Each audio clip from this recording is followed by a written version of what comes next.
Hello and welcome. I am Scrapperlock, and this is City of Heroes on the Rebirth server. We are doing a Let's Rant, and we've got Psyop, who is now our level 20 Stalker, 2 levels away from getting single origin enhancers. And I'm going to go ahead and do. I realized I hadn't done Mercedes, so we're going to go ahead and do Mercedes Dirge of Chaos story arcs. I like that one, and it's a good finale, and it's a pretty cool story. So we're going to go ahead and do that one. And then we'll move on to our level 20 contacts and start doing some of those. And I've got to talk to some of the contacts like Cho here and Jake to get more Talos Island contacts and Independence Port. But anyway, we're right now going to Skyway City and going after trolls. And we're going to do a Let's Rant. And today, what we're going to talk about, I don't know how much it's just going to be conversation and how much is going to be me actually ranting against the big faceless corporation of Wizards of the Coast. But we're going to be talking about what has been, I feel like, really derisively labeled mechanic in all role-playing games that either, I don't know if it was Todd Kenrick or Jeremy Crawford or something, and they've recently put out a one D&D like 45-minute video that I didn't bother to watch because it was just so long and boring, and after about 5 minutes I gave up. But they have this sort of set of conditions, shall we say, or actions that you can take, abilities your character can do, that they label Mother May I abilities. And so the idea here is that many things in role-playing games rely on the game master's permission to do it, and the and in the text of many things, there's an implication or even a direct statement within the role-playing game that this is up to the game master's discretion. There are tons of these in Champions, right? The extra dimensional movement power, the entire thing is basically up to your GM's discretion. Right, the GM decides, like, it says in the power description that if you buy it to a certain level, you can move to multiple related dimensions, a group of related dimensions. But the GM is the one who decides what dimensions there are in his multiverse, if any, right? It says that you can move in time, right? But again, subject to GM discretion.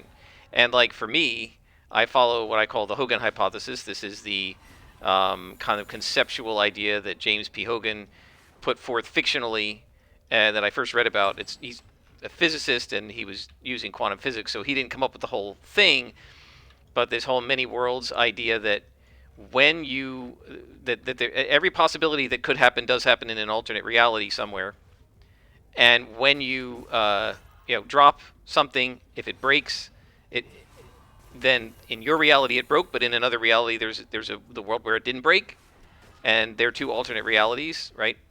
And if you go back in time, you're basically generating a new reality, the reality that you went back in time in, which isn't your own past.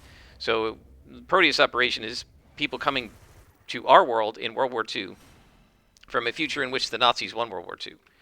And they were trying to stop the Nazis from winning World War II, but it was self-sacrificing. They knew that they couldn't stop the Nazis in their own world, because the Nazis had already won, and they couldn't go back into their own past, so they were coming into basically what turned out to be our past to help our Winston Churchill and Franklin Roosevelt beat our Nazis in our world, right?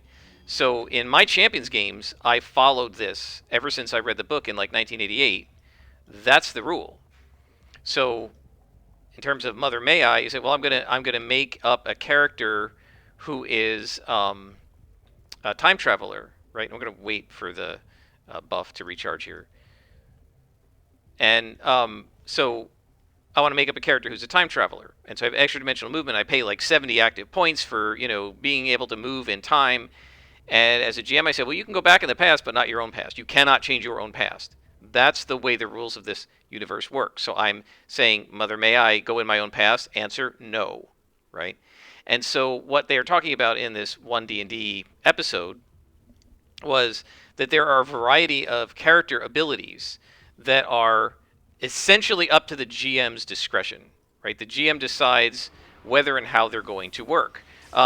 the wish spell is a great example of them straddling the line in the rules as written regarding Mother May I, right? The original wish spell, if you go back to first edition D&D, is very vague, right? It says the character is allowed to make a wish, and then the GM determines based on how the wish is worded and that sort of thing, whether the wish is going to come true and whether it's going to come literally true the way the player wants, or whether maybe it's not going to come quite true the way the player wants, right?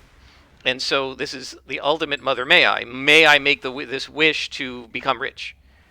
And the 5th edition rules sort of straddle the line, where they say you can use it that way, or then they give a bulleted list of basically these things are a guaranteed yes if you wish for them. So you can wish to cast any spell of level 8 or below, and you don't need any requirements or casting options or whatever, just will automatically cast for you. And this sort of prevents, it's almost written to prevent the GM from saying, no, you can't do that, right? Because it says in the text that if that's what you're asking to do, it's a guaranteed yes. I think it's up to 50,000 gold pieces of value. Right, so if I ask for a pile of 49,999 gold, the GM is just supposed to make that appear and not make the wish go wrong. Like, oh, the gold appears and the dragon who owns it comes with it. Time for a fight, right? That's the old way to do wish, when the wish was entirely Mother May I. Now it's sort of a partitioned ability. There's Mother May I if you're going to wish for something outlandish and not in the bulleted list. But it's an automatic guarantee, at least as written in the rules, if you just restrict yourself to the sort of relatively mundane list of things that aren't over the top insane for a 9th level spell in the bulleted list of wishable items, right? And so similarly, what they're trying to do in many of the other character options, things that your feats can do, things that your class abilities can do, and spells, is they're trying to take the GM permission part out. And their reason, their logic, why they want to remove these Mother May I abilities is they feel like players shouldn't have to ask for permission to use their own character's abilities. Right? That my character has the ability to stalk, right here. It has the ability to do a sneak attack as long as I'm cloaked, and I shouldn't have to ask permission to do the sneak attack, right? It shouldn't be like if the GM decides that you have a surprise on the guy, then you get your backstab, right? So there's rules for it, right? If the rogue can get himself into a position where he has advantage on the attack roll that he's making, it's a sneak attack, right? And even beyond that, because you can't be sure their flanking rules are going to be in place and so on in any campaign, those are optional. There's now a roguish ability where they can, I think it's use a bonus action to just automatically give themselves a sneak attack. If they don't move and they're in melee, even if they're all by themselves, they just get a free sneak attack. Because that's their ability and they want to use it, so they shouldn't have to do anything to use it, right?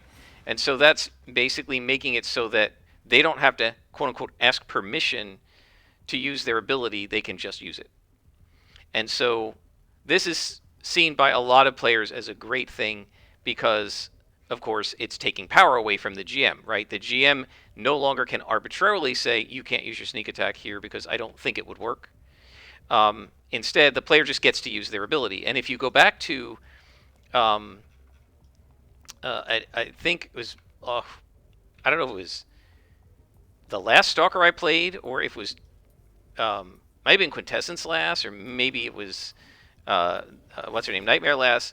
One of my characters, we were talking about a situation in which a group of players were mad because, or one player in particular had come onto D&D Beyond to complain because his game master had made the decision, and this isn't an interpretation I agree with, but let's go quickly over it, that she had given the players a moral choice. And the moral choice was something like to feed children to a hag, or she was going to destroy a town, and they refused to feed the children to the hag, so the hag destroyed the town. And the GM basically said, well, you're to blame for destroying the town now, so your gods are mad at you. The GM interpreted the refusal to sacrifice the children. I would have interpreted that as a good act, as an evil act, because they were allowing the town to be destroyed. Now, I don't agree with the interpretation, but given the interpretation, the GM, in her capacity as role-playing the gods, said that your gods are mad at you because you allowed this town to be destroyed. And therefore, the cleric and the paladin in the group, when they took their long and short rests and stuff, they didn't get their spell slots back. They couldn't cast their spells, right? And this player was mad because he said, it says on my character sheet that this is one of my abilities. And he said, taking my agency away. That's not true. You had agency. You chose not to feed the children to the hags. This is the consequence, right? What he's saying is she's giving me consequences, and I don't like it. Now, I would agree with the player that the consequence seems not to be correct, and I wouldn't certainly roleplay the gods of my world, if they're good gods, that way, right? I don't think... I mean, this was sort of a catch-22 situation, and I don't feel like that kind of a moral choice requires punishment, especially if the talk at the table among the players is them trying to do the right thing, right? It doesn't... Like, sometimes you try to do the right thing and the right thing doesn't work out, but your gods are going to know that you were trying to do the right thing and that you were agonizing over this choice and you were trying to find the right way to solve it. And you were hoping that if you didn't sacrifice the kids, you'd find a way to beat the hags yourself and that the village wouldn't be destroyed, and you just failed, right? I'm not sure that a good god would punish a cleric for that, right? But given that her interpretation was that, then she wasn't taking anybody's agency away. But what he was complaining about is, I had to say, Mother, may I? And she said no, to using my own abilities, right? He didn't use that word because Jeremy Crawford hadn't used it yet, that term. But he was mad because it says on my character sheet that I can do this, and you're telling me I can't, right? And that's what they're talking about with this Mother, may I? That everything that it says you can do on your character sheet as a player, you should be able to trigger that action, and you shouldn't need GM permission to do it. And this is about control, right? That the player should be completely and totally in control of the character. And I fundamentally disagree with that. Yes, you do control the choices you make from the options available to you as a player.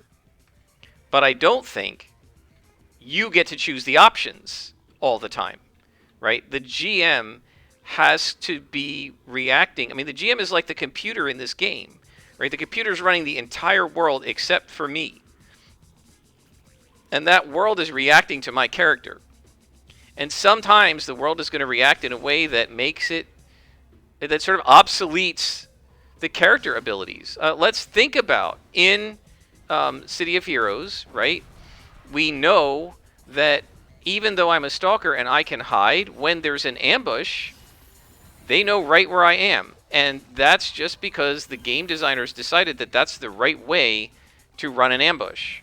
Right now, I happen not to like the ambush mechanics here, more the way they run it, because the ambushes are trivial and it's just a time sink, right? But it's not taking my agency away to say, in this circumstance, when your character is known to be infiltrating this base and you have tripped a trap and an ambush, you shouldn't be able to hide. That's their, as GM of this mission, interpretation of how the world is going to react to my character. And every GM has the right, the responsibility, the duty to do that. That's what you're supposed to be doing as a GM. And so I fundamentally disagree with this increasing trend that they're doing in Dungeons & Dragons at Wizards of the Coast of taking control away from the Game Master and giving it to the player instead, right? The number one reason that you want the Game Master to control everything and not the player is that the Game Master has complete knowledge in the entire group at the table. The only person sitting at the table who has complete knowledge of everything, of all the player characters and their backgrounds and weaknesses and strengths and everything, their stats and abilities, and all the NPCs, all of the lore of the world, all of the bad guys, all of the neutrals, all of the factions. The only person who has complete knowledge is the GM. And therefore, the person with the complete knowledge is the one who should be making the rulings, not the publisher. The publisher does not have complete knowledge. They have complete knowledge of the rules, but not of the world, right? And that's why in Champions, as publishers, Steve Peterson and George McDonald, when they made up the rules for extra-dimensional teleport, said, talk to your GM about whether or not you can travel in time and what this means, right? It is up to the GM to determine how this works, because I'm the only one who has complete knowledge of how time travel works in my world. And the way it works in my world is the Hogan hypothesis, which means you can't go back in time and change your own past. I don't care what it says in the Big Blue Book, which is the Champions Rulebook, right? And so, and the reason, this is the thing, that the guys who wrote Champions, Peterson and McDonald, knew this. They knew that they had incomplete knowledge of the world. They knew that the player who was reading the rules and making up the characters and writing the stats down on the character sheet had incomplete knowledge of the world. The only time a player might possibly have complete knowledge is at the very end of a campaign when you have just finished the final scenario. At that point, the player has complete enough knowledge. It's too late then, right? You need to know now at the beginning whether this is going to break the game or screw it up or not fit into the world. And same thing with hunteds, right? How common is the mafia in my world? I'm the one who decides whether taking, the hunted of mafia is going to be worth a lot of points or not. Maybe there is no mafia in my world. You got to ask me. Or I had a whole list of special effects in Champions. And in my world, which ones are common, very common, and uncommon? And there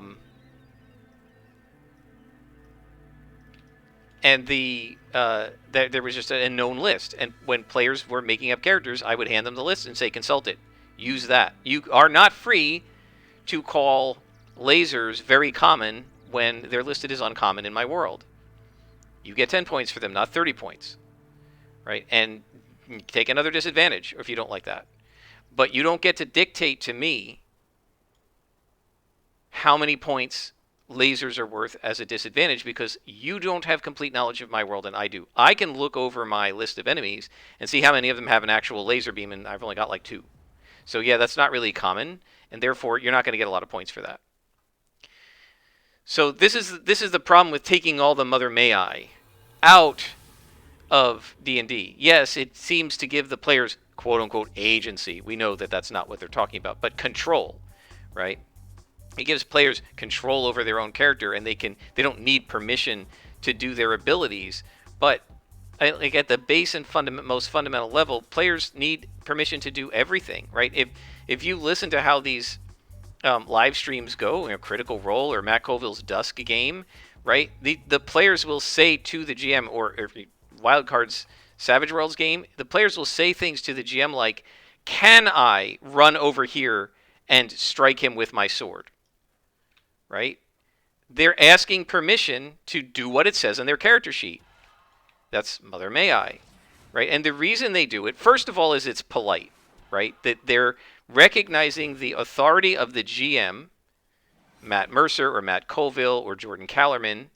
They're recognizing the authority of the GM to adjudicate everything that's happening in the world, right? And so as a consequence, they're being polite to the GM and saying, yes, I know that technically my character can walk 3 squares and make an attack based on what it says in the rules, but as a matter of courtesy and as a matter of recognition that the GM might say, well, wait a minute, this is something you have not noticed about this world or this moment, right? They're asking permission to do the thing that their character can do on their character sheet, right? Watch Critical Role Season 2. And the GM's own wife, right? Who, if anybody's going to maybe take liberties at the table, you'd think it's somebody who's your spouse. They never do. She never does. But she would ask, can I parkour off of this railing and do a kick? Right? And if so, what do I need to roll? And Matt would say, sure you can. Just make an attack roll. No problem. right? That's the way you're supposed to do it, right? That's Mother May I, Mr. Crawford. And the reason they're doing it that way, as I say, is because it's a matter of courtesy, and it's also a matter of reality. The GM might say, well, the railing is too high for you to do that.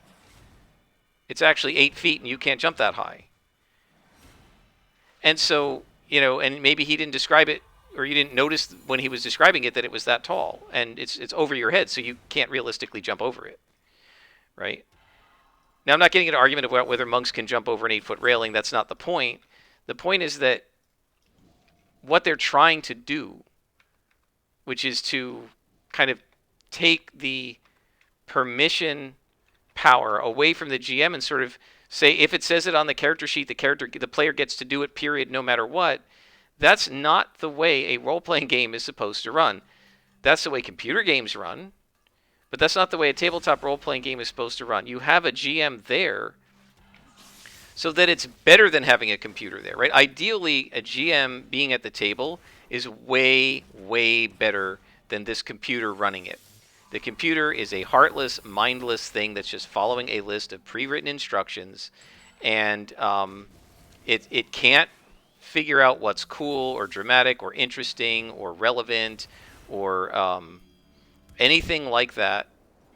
And so the computer can't make anything that's happening here be cool. It really can't, because it just doesn't have the programming to do that.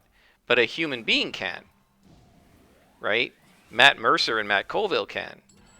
And so that's why you want people who to be in the GM role making these calls and giving permission to the player to do what it says on their character sheet.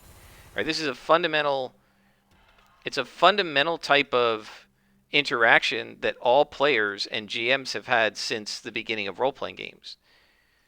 And what they're trying to do is, little by little, bit by bit, take away that, what's the best word for it? Negotiation, right? All role-playing games, when played properly, among the players and the GM, are negotiations.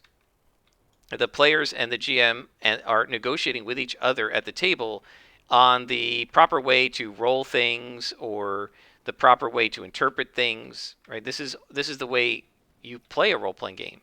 And if you remove the Mother May I abilities, what you're doing is you're taking the negotiation out of the process and saying, no, there's no negotiating here. The rules say this character can cast this spell and it does this, right? They get to do it. Wish, again, is a great example. By putting the bulleted list there, they tried to take essentially the negotiation out of casting Wish and say, nope, if you just take something from this bulleted list, the GM can't make the wish go wrong. It just has to work. And that led to me banning Wish at my table. Because I don't mind the original way of Wish, because the wording is important, and as GM, I get to decide by discretion, like, whether I think this wish would come true or not, right? And historically in my game group, if it was a selfless wish that was meant to, like, save somebody's life or bring somebody innocent back from the dead or something like that, the GM would usually allow it. And if it was a selfish wish that was basically greedy, then the GM would nitpick every little word that you said and see if they could find a way to make it wrong because you're being greedy, make it go wrong because you're being greedy, right? And that type of discretion is something that a GM should be able to exercise. And so I'm going to have to, grumble about that. I think that I don't think it's going to achieve the end they want to take the Mother May I stuff out of the game, right? Maybe it'll reduce the number of arguments at the table, possibly, but I think this is a trend of trying to reduce GM control and increase player control in the game. And although that might sound like a good idea, right? Hey, why not let the players have control? If you make the GMs unhappy, if the GMs don't like it and don't like not having control, then you might end up with fewer GMs because people might just quit, right? They might stop running it. Like, if I can't say no to these players using their paladin and cleric abilities when I think that the gods would reject their pleas because I'm role playing the gods, right? Then I don't want to run my game because now I can't even basically control the gods in my world because the company's trying to control them for me, right? At some point, many DMs might get mad and either switch games or just stop being GMs. And I think this is a real problem for Wizards of the Coast in that GMs are the weak link, right? And I've said this many times. The GM is the weak link. Without the GM, you have no game. Or at least until 1D&D comes out without the GM, you have no game. I do think that one of the things they're aiming at with all of this taking control away from the GM is to give the control to essentially 1D&D, right? That I think ultimately what they would like to do is, if you ever played Neverwinter Nights in the past, right? Neverwinter Nights was 3rd edition D&D pretty much, programmed by BioWare, right?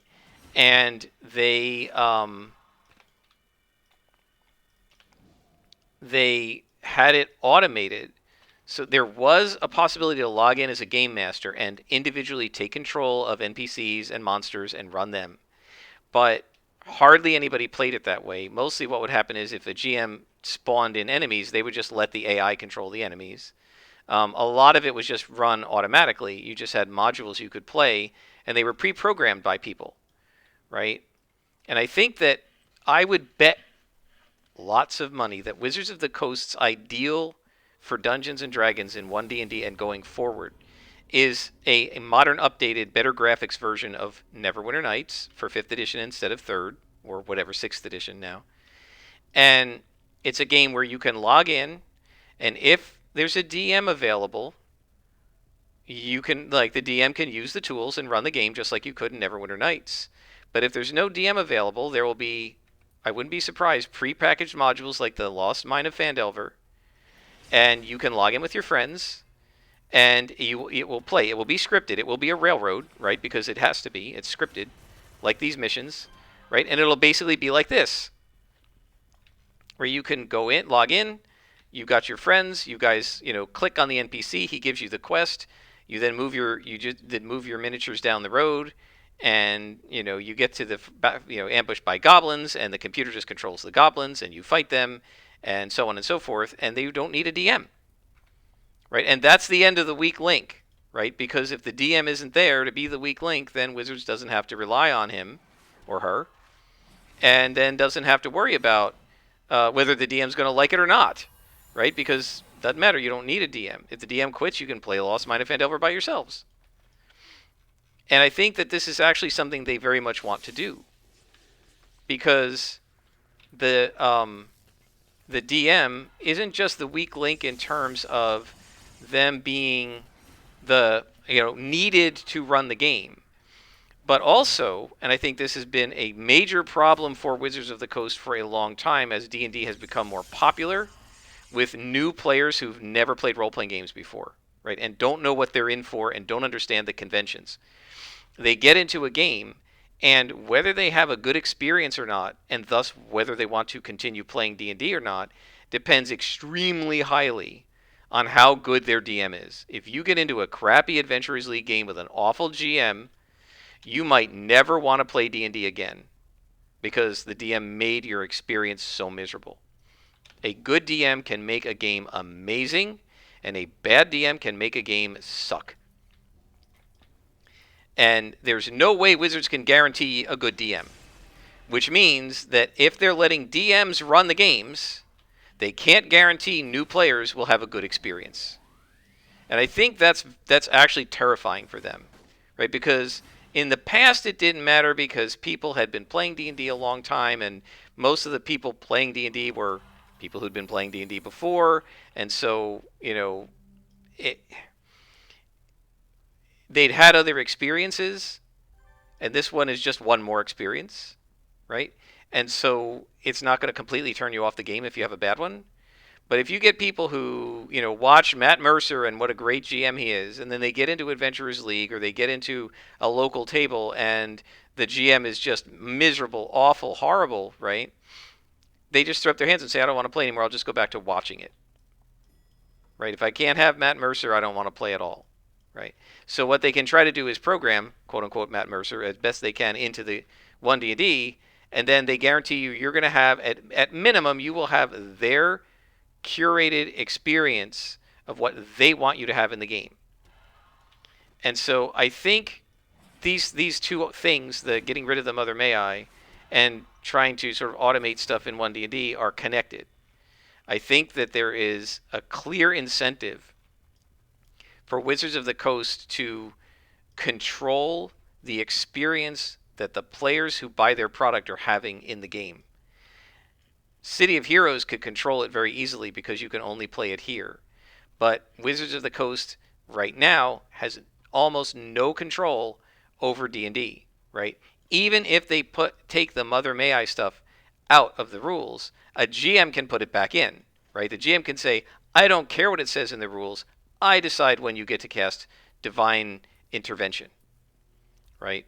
Or I don't care what it says in the rules, like I did. I don't care what it says in the rules. I'm banning Wish, right? Well, that is something Wizards of the Coast can't stop you from doing, right? They can't stop you from banning a power. They can't stop you from reinterpreting it or having a house rule, like on how Counterspell works or something like that. So if they can't stop you from making those changes, then they can't guarantee the experience for the player. And if they can't guarantee the experience for the player could have a bad experience, right? So what they're trying to do is make it so the player doesn't have a bad experience. The player doesn't get upset about not being allowed to do stuff, and they have a good game, so they've come back, right? Now you could say, are they worried about the GM having a good experience? Nobody worries about the GM having a good experience. The assumption is that he will or she will because the GM made up the adventure, right? The GM made the decisions that created the adventure. And so the GM if the GM's not having a good experience, well, maybe it's their own fault, right? That's the theory anyway, right? Also, there are way fewer GMs than there are players. On the last estimate I saw, it's about 30-1, right? So if they're making players happy, they're making 29/30ths of their customer base happy. But if they're making the GM happy and the player unhappy, they might only be making 1/30th of their customer base happy. And so they have a clear interest in making sure that their customers that are in the majority are happy, right? And that means we worry about the players, not the GM. And so I think that probably is behind a lot of this, right? So Mother May I, it sounds like, we're just trying to make sure players can, use their character the way it says on their character sheet. And GMs aren't stopping them. That it's not written in the rules that they have to ask permission from the GM to use their own abilities, right? Sounds innocent enough. But when you look at it in the context of control and what Wizards of the Coast is trying to do with who controls the game, I think that they're very much trying to make sure that to a degree they control the game, and to another degree the players control the game, because there are more of them and the GM's just supposed to be making them happy anyway, right? And so I think that's a lot of what's going on with this whole Mother May I transition that they're doing. Maybe I'm wrong, I don't know, but that's what I think. What do you guys think? Let me know in the comments. What do you think of the sort of Mother May I rules and whether they're problematic or not? I feel like they're not, right? And the reason I feel like they're not is because I come from Champions as a background, right? Then Champions and old school D&D, both of them were very much, everything was Mother May I, right? Everything was GM's discretion. If the GM allows it, if the DM prefers, this can happen, right? So much of it was left up to the GM's discretion in first edition and especially in Champions. Right? In Champions, it's not just extra dimensional movement, which is my favorite whipping boy as a power, but anything that has a stop sign on it in the Big Blue Book is basically, the stop sign means GM permission required. Right? You can't just buy this power and use it, or a variable power pool, variable advantage and use it. You have to get permission before you can even take the power. And if you take it, the GM may have additional restrictions. So I allowed variable power pool, but I put my own restrictions on it. And by doing that, I made them say "Mother may I" when it came time to, you know, using, using that power framework. And so, yeah, clairsentience is another one because you can do precognition and retrocognition. And once again, they said how this works is up to the game master. And how did I make it work? Well, you can look into an alternate past, but you can't look into your own past, right? It's the same idea. You're sending an observation point, a remote eye, back in time, and that remote eye is appearing in somewhere in 1945 to watch Pearl Harbor. In our past, there was no wizard eye floating above Pearl Harbor because you hadn't done it yet, right? So when you, in the future you, in 1997, makes a wizard eye to go back in the past and observe Pearl Harbor being attacked, that wizard eye popping into that universe creates an alternate reality. The alternate reality with the wizard eye in it watching, right? And it's not your own past. So that was how I ran precognition and retrocognition. You're looking into an alternate future or into an alternate past, but you can't see your own, right? And that's because, especially for precognition, I didn't want to lock us into roleplay, right? That if you can look into your actual future and see in the actual future that some villain is attacking a bank, now we have to run a scene where that villain's attacking a bank. Right, and then you get into all sorts of complications about whether the future, once you see it, can be changed. So to me, we sidestep all of that complication by just saying you cannot look into or move into your own past and future, only into an alternate reality. And by the way, my players liked this rule because they thought it was conceptually very consistent and it made logical sense. So they had no problem with it. But my point is that's a whole set of powers and abilities that are Mother May I, right? And it just was normal in Champions. Everything was GM discretion in Champions. Every power, you couldn't put a single power on your character sheet without asking permission. Nobody could just take a ranged killing attack. Every single point, every power, every skill, every disadvantage in Champions is subject to GM discretion. There are no standard character classes, right? So it's not like you can just say, I'm going to take Warlock and put on my character sheet what it says for first level Warlocks. Because there is no class. Every character sheet is unique, and every set of powers is done by the player making the decision of what power they're going to use right now, they're going to put on their sheet right now in relation to the other powers, skills, limitations, advantages, and so on. Now, if you say, I want to build my character like Iron Man and put all my powers on obvious, inaccessible focus, well, that's subject to GM discretion. The GM could say, I don't allow people to put more than 20% of their points on a focus because I think it's overpowered. Well, now you're going to have to rethink your concept, right? And it says in the Iron Man class that I get to do this because there is no class.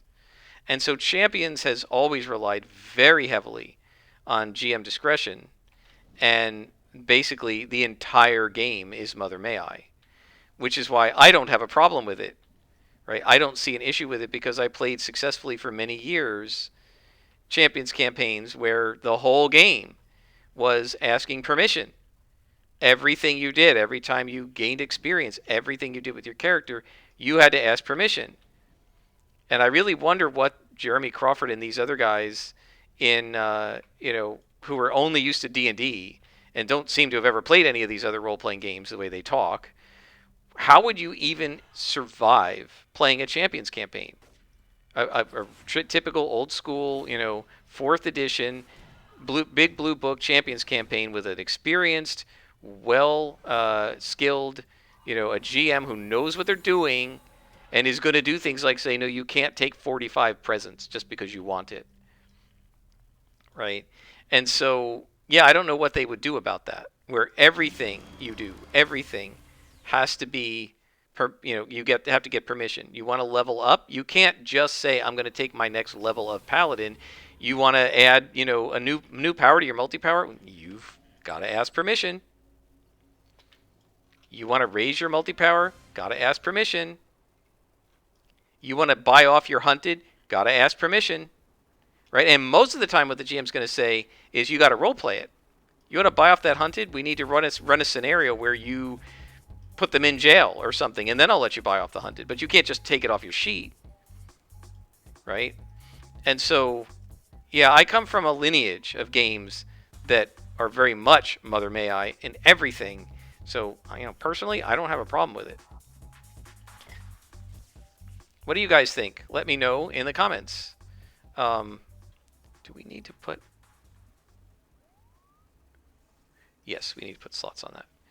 Let me know in the comments what you think. Do you think this is a good thing, getting rid of all these Mother May I abilities and sort of try to force the GM to let the players do what it says on their character sheet? Or is it better to give the GM more discretion? The implication seems to be that if it doesn't say that they have to let you do it, a GM's going to say no. My experience is most of the time GMs want to say yes. And yes, it's overpowered, I'm not going to allow it, but if you're in the middle of a battle and you want to, parkour over the railing and do an acrobatic flip and kick somebody, that's pretty dope. I'll probably allow it, unless there's some weird reason not to. Well, there's 3 orcs in the way, so obviously you can't get there. But yeah, watch any of these shows: Jordan Callahan, Matt Colville, Matt Mercer, and they are very, very different GMing styles. But all of them will say things like, "That's cool, sure, make this roll. Go ahead." Right? And both Callum and Colville like the word dope. And when they think their character is doing something that's pretty dope, they totally allow it. I'm not even going to make you roll. That's cool. That's very narrative and cinematic. Just do it. Lots of GMs allow that. My problem isn't the GM allowing it. My problem is if the rules are trying to force the GM to allow it. Force me to allow it against my better judgment. Then it becomes a problem. And I feel like that kind of power grab between the developers and the GM is going on, where the developers of D&D, Wizards of the Coast, are trying to take that discretionary power more and more and more away from the GM so that the players can do quote-unquote what they want, and these evil GMs aren't stopping them from being cool and using their character abilities. And it's almost like there's this implied adversarial relationship that they think is going on between players and GMs, and it just hasn't been my experience as a player ever since 1982. And I don't think it's the general experience, except maybe if you're playing in Adventurers League with a bunch of strangers. I don't really know. I guess it's like they feel like there are enough people doing paid GMing and playing with strangers and stuff now that they have to try to regulate it. Because it's not groups of friends anymore, and you can't trust your GM to be your friend because he's not, or she's not. I don't really know. But I think there's an innate tension going on. I think this hasn't been resolved yet, and it's going to be interesting to see how they resolve it. My last comment will be, I actually don't kind of care, in a sense, how they resolve it, because I'm not going to be running 5th edition anymore. They can't take my power away. And as a player, I wouldn't do anything to take my GM's power away, because I believe the GM should be the final arbiter of everything. So let me know in the comments what you guys think, and until next time, I am Scrapperlock, and this has been Let's Rant on the City of Heroes Rebirth server.